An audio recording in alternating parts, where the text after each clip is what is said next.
Добрый день, я представляю техникум народно-художественных промыслов. Меня зовут Елена Ивановна. В нашем техникуме я преподаю вышивку кожной мозаики. Вот сегодня представлена работа, это дипломная работа наших студентов. То есть мы обучаем кожаной мозаике. Они у нас вышивают, не только вышивают, но и еще мы изготавливаем сумки, также обувь. В этом году будем учиться. Изготавливаем панно и всякие изделия. Вот в этом году уже, как я уже сказала, будем затягивать сапоги. Обучение у нас бюджетное обучение, 6 месяцев бюджетных.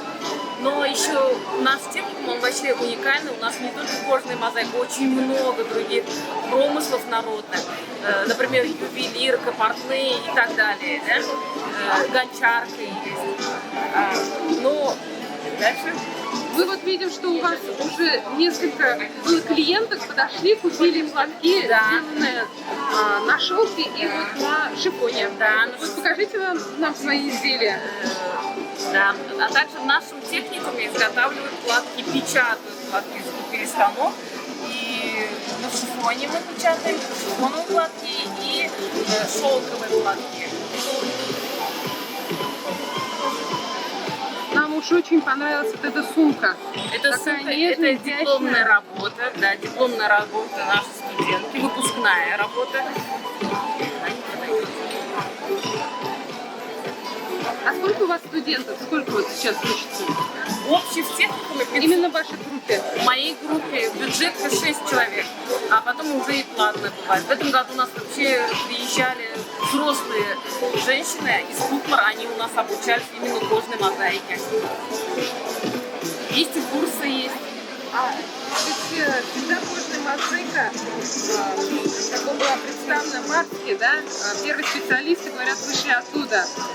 Специалисты из Арска тоже к вам приезжают давать консультации или мастер-классы?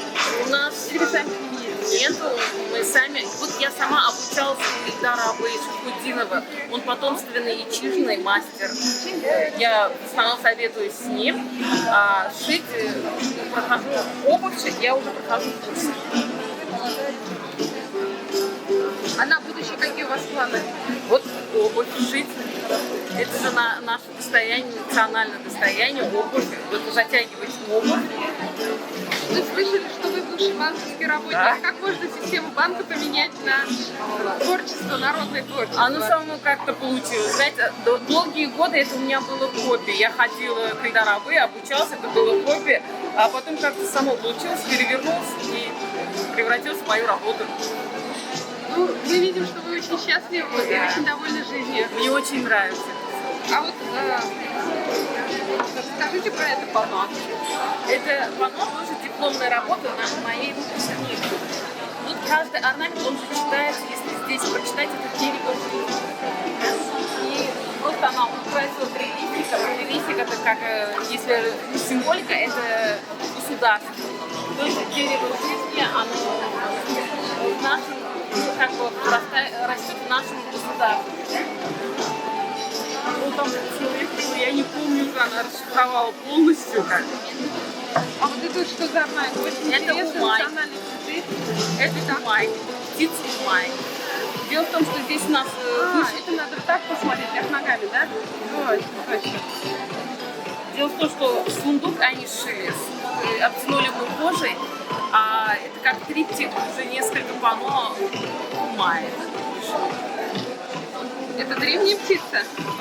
Птица Умай, она, как по легендам, покровительница молодых мам и маленьких детей, а также она является женой бога солнца Тингри. В основном у нас же применяется в орнаменте это растительный орнамент и геометрический, а из зооморфных орнаментов у нас применяют в основном только птицу Умай.